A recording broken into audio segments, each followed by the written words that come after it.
उन लड़कों ने मुझे बहुत ज्यादा पैसे दिए और एक रात के लिए ले गए।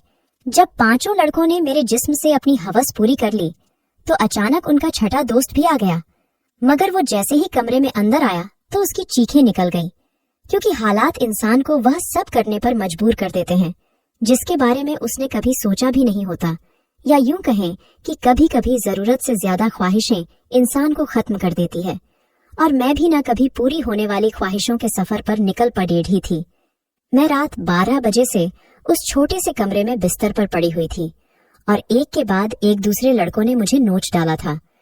दर्द अपनी इंतहा पर था, लेकिन यह सब कुछ मैंने अपनी मर्जी से अपनाया था। ना ही मुझे अपने कपड़ों का होश था और ना ही जिस्म में उठने वाली दर्द भरी लहर का। दो ही लड़कों ने मेरा हाल ऐसा कर दिया था कि मेरा सारा तन जख्मी हो गया था। सोचकर ही मेरी आत्मा कांप रही थी कि और भी 3 लड़के मेरे साथ अपनी हवस पूरी करने आने वाले हैं और मुझे पूरी खुशी से उन्हें वक्त देना है। मैंने कभी सोचा भी नहीं था कि मेरी जिंदगी की कोई रात ऐसी भी होगी। यह सब मैं एक भारी कीमत के एवज कर रही थी, इसीलिए पीछे हटने का कोई सवाल ही नहीं था। मेरी जिम्मेदारियां और मेरे घर वालों की ख्वाहिशें मुझे उस रास्ते पर ले आई थी जहां मैंने एक ही रात में 5 लड़कों के साथ रात गुजारने की हामी भर ली थी।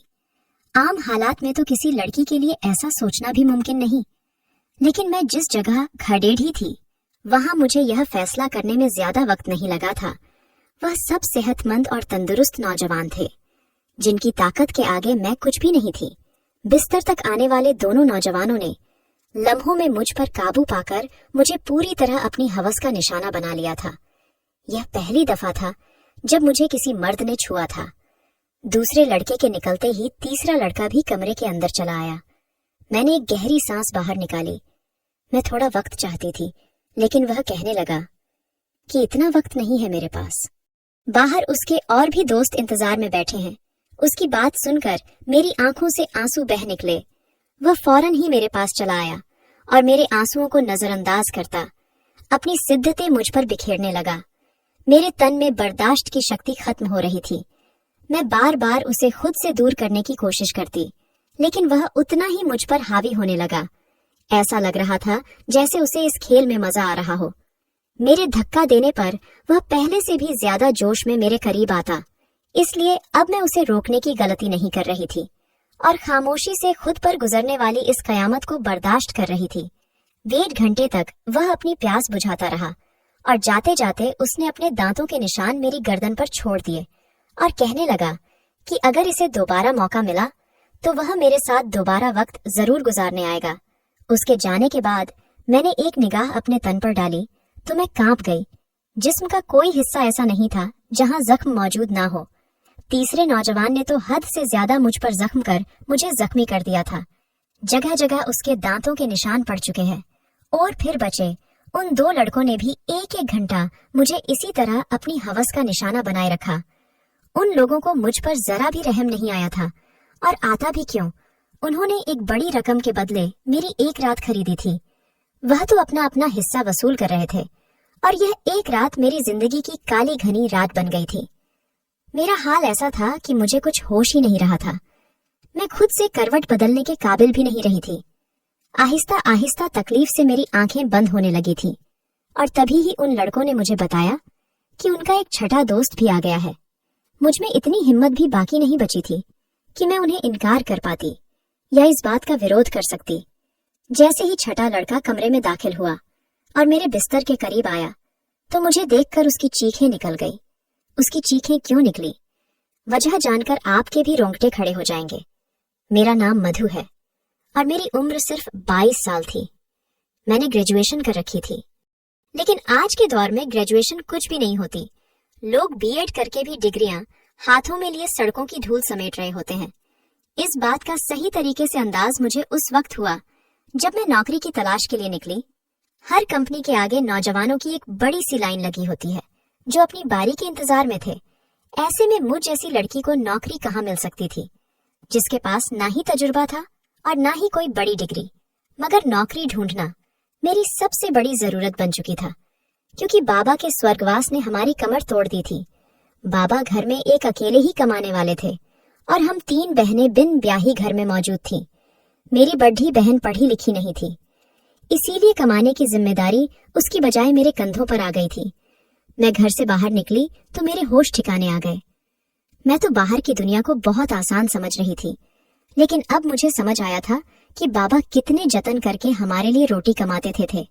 मैं हमेशा ही बाबा से इस बात पर नाराज रहती थी कि वह हमारी ख्वाहिशें पूरी नहीं करते। मेरी नाराजगी पर बाबा का चेहरा हमेशा उतर जाता। वो बड़ी मोहब्बत से मुझे पुकार कर कहते, मधु बेटी, तू फिक्र ना कर, एक दिन तेरे भाग भी जाग उठेंगे। लेकिन मुझे वो दिन अपनी किस्मत में आता नजर ही नहीं आता था। और फिर बाबा नींद में ही ईश्वर को प्यारे हो गए। और जब हम पर सुबह यह बात खुली कि बाबा हमारे बीच नहीं रहे हैं, तब हमें इस बात का एहसास हुआ कि बाबा हमारे लिए कितने अहम थे। जब तक वह हमारे सरों पर मौजूद थे, कम से कम दुनिया की बुरी नजरों और रोटी जैसी बुनियादी जरूरत से तो हम वंचित नहीं थे। बाबा के निधन के कुछ दिन बाद तक तो आस पड़ोस वालों और खानदान वालों ने हमारी मदद की, लेकिन आहिस्ता आहिस्ता सभी अपनी जिंदगियों में बिजी हो गए। आज के दौर में कौन किसी का पेट पाल सकता है। मजबूरन मुझे ही नौकरी की तलाश के लिए घर से निकलना पड़ा और मुझे समझ आ गया कि औरतों के लिए बाहर की दुनिया किस कदर मुश्किल है। किसी भी कंपनी में मुझे नौकरी नहीं मिली थी। हर कंपनी के बाहर हजार हजार नौजवान पहले ही खड़े होते। मैंने स्कूलों का रुख किया तो यह देखकर मेरी हालत खराब हो गई कि आधे दिन से भी ज्यादा काम करने के बदले सिर्फ 6,000 मिल रहे थे, जिसमें से घर के बिल में सारे रुपए चल जाते। इसमें भी हर स्कूल वाले मुझसे मेरा तजुर्बा पूछते और मेरा मुंह खाली रह जाता। बहुत तलाश करने के बावजूद भी कोई नौकरी ना मिली तो मेरी एक दोस्त के भाई के जरिए से मुझे एक पिज्जा हाउस में वेटर की नौकरी मिल गई। यह शहर के एक भीड़ भाड़ इलाके में बना हुआ पिज्जा हाउस था, जहां हर वक्त ही मर्दों की बहुत ही ज्यादा भीड़ रहती थी। काले रंग का फिटिंगदार पेट कोट मेरे हवाले कर दिया गया, जिस पर पिज्जा हाउस का नाम लिखा था, और मुझे अगले दिन से ही नौकरी पर बुला लिया गया। उस नौकरी के बड़े अजीब अजीब से काम थे जो मुझे पूरे करने थे। उन्हें एक मॉडर्न सी लड़की वेटर के नाम पर चाहिए थी, जिसके छोटे छोटे से बाल कंधों पर फैले हुए हो और वह बहुत सारा मेकअप करके डाइनिंग हॉल में खड़ी हो। मैं यूनिफॉर्म अपने बैग में डालकर वापस घर लौट आई थी। मैं अभी तक फैसला नहीं कर पाई थी कि मुझे यह नौकरी करनी है या नहीं, क्योंकि यह मेरे लिए एक बहुत ही मुश्किल काम था। बाबा की मौजूदगी में कभी बिना जरूरत घर से निकलने की नौबत भी पेश नहीं आई थी, और पिज्जा हाउस में तो इतने सारे मर्दों के बीच इतने तंग कपड़े पहनकर खड़े होना मेरे लिए एक बहुत ही घुटन भरा काम था। मगर भूख इंसान से सब कुछ करवा ही लेती है। मैं वहां से वापस घर आई तो मेरी माँ दरवाजे पर ही परेशान सी खड़ी थी। मुझे देखकर उनकी आंखों में आंसू आने लगे। मैंने माँ से कहा कि वह दरवाजे तक क्यों चली आई, तो माँ रोते हुए कहने लगी कि बेटा, बिजली के मीटर वाले आए थे और उन्होंने हमारी बिजली काट दी है। माँ की बात सुनकर मेरा दिल धक से बैठ गया था। गर्मी जोरों पर थी और ऐसे में बगैर बिजली के गुजारा करना बहुत ही मुश्किल था। लेकिन पिछले 2 महीने से हम बिल नहीं चुका पाए थे और शायद इसीलिए हमारी बिजली काट दी गई थी। माँ के आंसू ने मेरे लिए फैसले को बहुत आसान कर दिया था। मैंने माँ को गले लगाया और उन्हें बताया कि मुझे एक अच्छी जगह नौकरी मिल गई है और कल से मुझे नौकरी पर जाना है। माँ ने मेरे सर पर हाथ रखकर कहा कि अब तुम ही मेरा बाजू हो और तुम्हें ही अपनी दोनों बहनों की शादियां करानी है। माँ ने एक भारी जिम्मेदारी मेरे कंधों पर डाल दी थी और मैं सोच रही थी कि मैं यह जिम्मेदारी कैसे निभाऊंगी, लेकिन मुझे ही यह फर्ज निभाना था। माँ पूछ रही थी कि मुझे नौकरी कहाँ मिली है, लेकिन मैं उन्हें नहीं बताना चाहती थी कि मुझे कहाँ नौकरी मिली है। इसीलिए मैंने माँ से कह दिया कि एक बड़ी सी कंपनी में एक अच्छी नौकरी मिल गई है। मेरी नौकरी का वक्त दोपहर 3 बजे से रात 11 बजे तक था और यह बात मैंने बड़ी मुश्किल से माँ को बताई थी। मेरी नौकरी का वक्त जानकर वो हैरत से मेरी तरफ देखने लगी कि यह कौन सी कंपनी है जहां दोपहर 3 बजे बुलाया गया है। मैंने झूठ कह दिया कि यह एक मल्टीनेशनल कंपनी है जो 22 घंटे चलती है।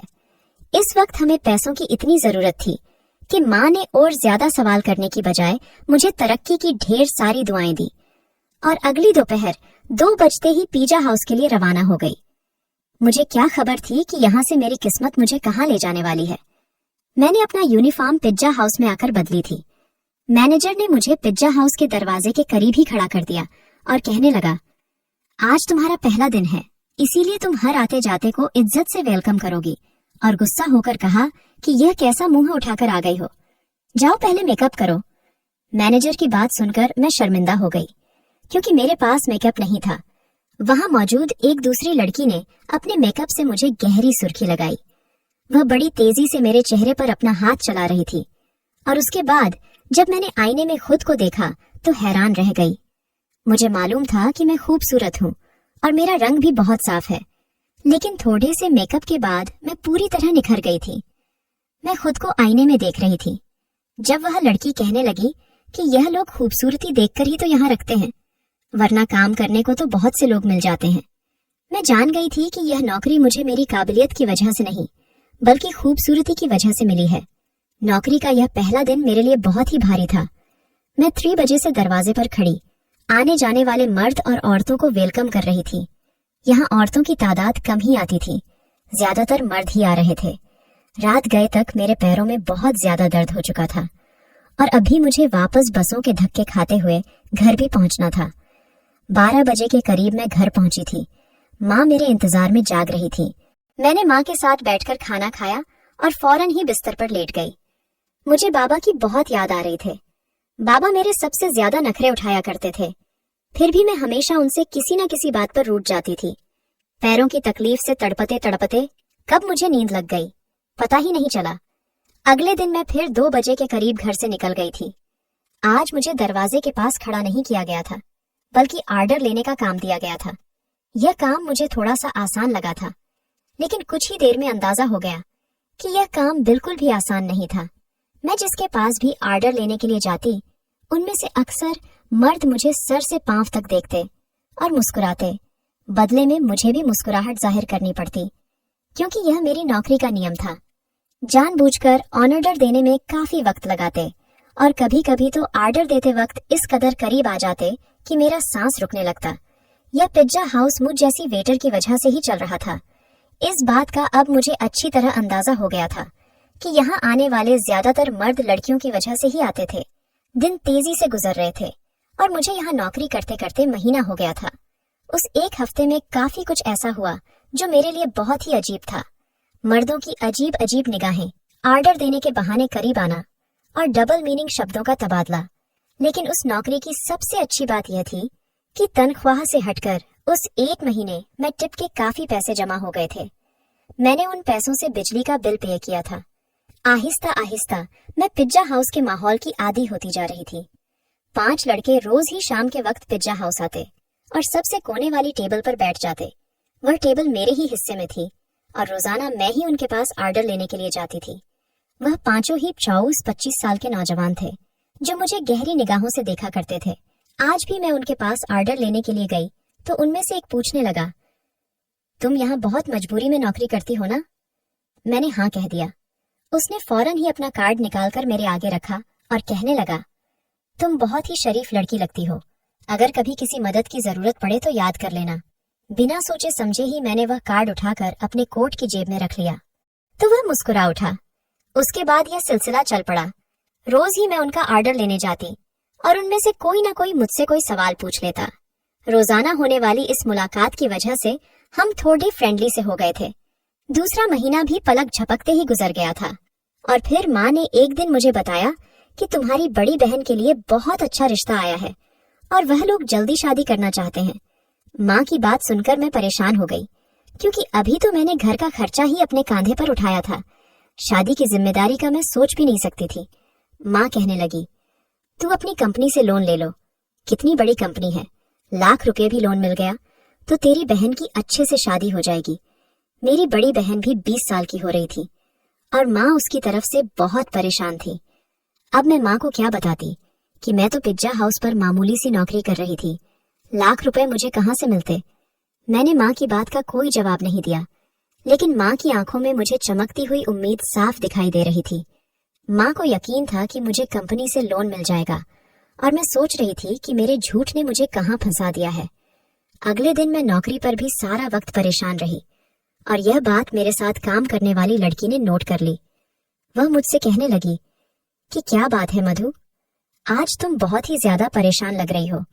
मैंने उसे बता दिया कि बड़ी बहन की शादी करनी है और मेरे पास बिल्कुल भी पैसे नहीं है। मेरी बात सुनकर वह कहने लगी, तो इतना खर्चा करने की क्या जरूरत है, सादगी से विदा कर दो। उसकी बात सुनकर मैं सोच में पड़ में गई। वह ठीक ही तो कह रही थी। इतना मसला बनाने की जरूरत ही क्या थी। घर आकर मैंने माँ को यही मशवरा दिया कि वह सादगी से बहन की विदाई कर दे। लेकिन मेरी बात सुनकर माँ कहने लगी कि हर किसी को हमारे मसलों की जानकारी नहीं है। लड़के वालों ने पहले ही दहेज के नाम पर एक लंबी लिस्ट थमा दी है, और अगर मैंने खाली हाथ तेरी बहन को विदा कर दिया तो उसके ससुराल वाले सारी जिंदगी उसे बातें सुनाते रहेंगे। माँ की बात सुनकर मुझे गुस्सा आ गया और मैंने कहा कि ऐसी जगह दीदी की शादी करने की जरूरत ही क्या है। मेरी बात सुनकर माँ नाराज हो गई और कहने लगी, ना जाने कैसे कैसे करके तेरी बहन का एक अच्छी जगह से रिश्ता आया है और तू इसमें भी नुक्स निकाल रही है। अगर आज तेरा बाप जिंदा होता तो मुझे तेरी मिन्नत ना करनी पड़ती। वह खुद ही अपनी बेटी के लिए कैसे भी करके रकम जमा कर लेता। माँ की आंखों में आंसू आ गए थे और उनकी बात ने मेरा दिल भी दुखा दिया था। वह ठीक ही कह रही थी। अगर बाबा जिंदा होते तो वह किसी भी तरह पैसे जमा कर ही लेते। मैंने माँ को गले लगा लिया और उनसे वादा कर लिया कि मैं जल्द ही पैसों का इंतजाम कर लूंगी। मैं खुद भी नहीं जानती थी इतने सारे पैसे मुझे कहाँ से मिलेंगे। बाप का साया वाकई औलाद के लिए बहुत बड़ा आशीर्वाद होता है। वह अपनी जान पर खेलकर भी औलाद को जिंदगी के सारे सुख देता है, और मेरे लिए अपने बाप की जगह लेना बहुत ही मुश्किल था। दिन यूं ही परेशानी में गुजर रहे थे। मैंने पिज्जा हाउस के मैनेजर से पैसों की बात की थी, लेकिन मेरी बात सुनकर जिन नजरों से उन्होंने मुझे देखा था, मैं खुद ही जमीन में गड़ गई थी। वह लड़के अब भी रोजाना पिज्जा हाउस आते थे। मैं उनका ऑर्डर लेने गई तो उनमें से एक कहने लगा, क्या बात है, आज तो आपका चेहरा बिल्कुल ही उतरा हुआ है। उसकी बात सुनकर ना जाने क्यों मेरी आंखों में आंसू आ गए थे। वह बार बार पूछने लगा कि मैं उसे अपनी परेशानी बताऊं।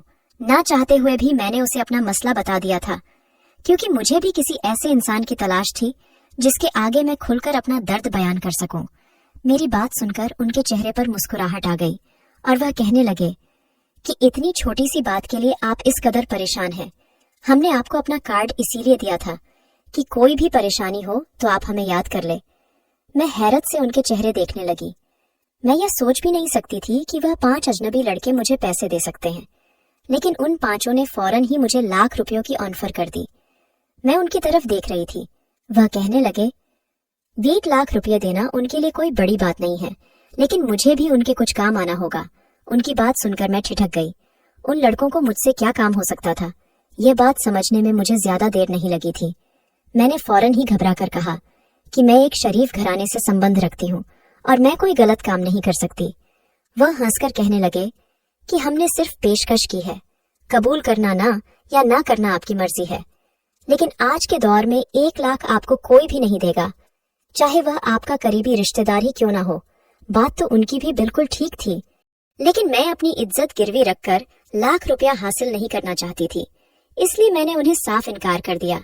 मैं हालात से पूरी तरह थक चुकी थी और ऐसे ही थकी हारी जब लौटकर घर आई तो मेरी माँ और बहन मेरे इंतजार में थी।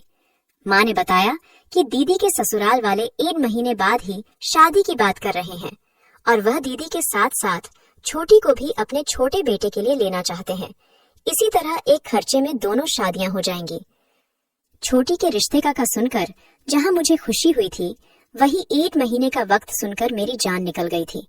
पैसों का कोई इंतजाम ना हो सका था और माँ मुझसे उम्मीद बांधे बैठी थी। मैंने एक नजर अपनी दीदी के चेहरे पर डाली, जहां बहुत समय बाद खुशी की रौनक नजर आ रही थी। मैं भी दीदी के ससुराल वालों से मिली थी। वह लोग वाकई बहुत अच्छे लोग थे, लेकिन आज के दौर में सादगी और बगैर दहेज के कौन दुल्हन विदा करवाता है, वह भी इसी समाज में रहने वाले थे। मैं अपनी बहनों की खुशी को हमेशा कायम देखना चाहती थी। मैंने माँ से कहा कि आप शादी की तारीख पक्की कर दे, पैसों का इंतजाम हो जाएगा। मेरी बात सुनकर तो घर में खुशी की लहर दौड़ गई थी, मगर वह लोग इस बात से बेखबर थे कि ये खुशी उन्हें मेरी आबरू की बर्बादी के बदले हासिल होने वाली थी। अगले दिन मैंने उन 5 लड़कों से हामी भर ली। वो मुस्कुराकर कहने लगे कि हम जानते थे कि आप जरूर मान जाएंगी। उन 5 ने एक रात के लिए मुझे अपने साथ ले जाने की बात की थी। मैंने माँ को बता दिया कि साल के आखिर की वजह से कंपनी में काम बहुत ज्यादा है और मुझे एक रात कंपनी में ही गुजारना होगी। कंपनी ने मेरा लोन मंजूर कर लिया है, इसीलिए मैं उनकी बात मानने में मजबूर हूँ। लोन पास होने की बात सुनकर माँ इस कदर खुश हो गई कि उन्होंने मुझे रात रुकने की इजाजत भी दे दी और मैं पिज्जा हाउस से छुट्टी होने के बाद उन 5 लड़कों के साथ चली गई। उन 5 ने मुझे अपनी दरिंदगी का निशाना बना डाला और जब छठा लड़का अंदर आया तो मुझे देखकर उसकी चीखें निकल गई, क्योंकि पूरा बिस्तर खून में भीगा पड़ा था और मैं अपनी जिंदगी की शायद आखिरी सांसें ले रही थी। उसने तुरंत ही मुझे अपने बाजुओं में उठाया और गाड़ी में डालकर एक छोटे से अस्पताल में ले आया, जहां शायद उसका कोई जानने वाला ही डॉक्टर था। कई घंटे आईसीयू में रहने के बाद मेरी हालत कुछ बेहतर हुई, लेकिन मेरा जख्मी तन मेरी बर्बादी की गवाही दे रहा था। वह लड़का उन 5 का ही दोस्त था, लेकिन उसके अंदर इंसानियत अभी बाकी थी और उसे मुझ पर रहम आ गया था, वरना शायद मैं उसी बिस्तर पर दम तोड़ जाती। मैंने माँ को फोन करके बता दिया था कि मेरी कंपनी से छुट्टी नहीं हुई है। उस लड़के ने अस्पताल का सारा खर्चा खुद उठाया था और उसके दोस्तों से वो लाख रुपये लेकर मुझे दिए थे। वह 5 बहुत ही अमीर कारोबारी लोगों के बेटे थे, जो चाहते तो बगैर मुझे बर्बाद किए भी मेरी मदद कर सकते थे। मेरे ठीक होने पर मुझे अस्पताल से छुट्टी मिल गई थी और रकम भी मेरे हाथ आ गई थी, लेकिन अब कुछ भी पहले जैसे नहीं रहा था। उस लड़के ने मुझे अपनी फैक्ट्री में नौकरी की ऑफर दी थी और यकीन दिलाया था कि मैं वहां इज्जत से नौकरी कर सकूंगी। आज मेरी दोनों बहनों की शादी हो गई और मैं उस लड़के की फैक्ट्री में नौकरी कर रही थी।